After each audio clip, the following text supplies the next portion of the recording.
চেষ্টা করবে তোমরাও বাড়িতে এটা তৈরি করে খাওয়ার।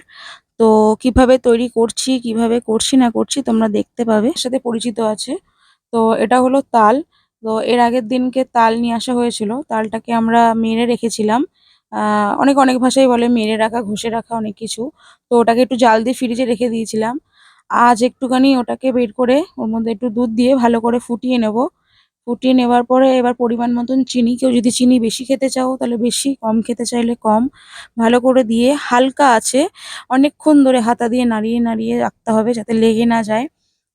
তো ওরকম ধীরে করতে হবে। যখন এটা ফুটে আসবে তখন আমি নারকেল কুড়িয়ে রেখেছিলাম।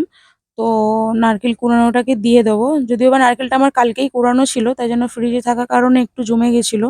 তো আমি একটু ভেঙে দিচ্ছিলাম। তো নারকেলটাকে দেবার পরে খুব আলতো করে নাড়তে হবে যাতে তলায় লেগে না যায়। অনেকটা সময় ধরে আমার দেখো নারকেলগুলো এরকম দলা হয়ে গেছিলো। তো তারপরে নাড়ানোর পরে এরকম আস্তে করে ফুটবে।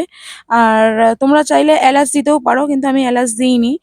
কারণ এলাচটা দিলে কি হয়, এলাচের গন্ধটাই থেকে যায়। তালের যেহেতু এটা, তালের গন্ধটা থাকে না। তো দেখো ফোটানোর পরে কিভাবে কালারটা কত সুন্দর হয়ে এসছে।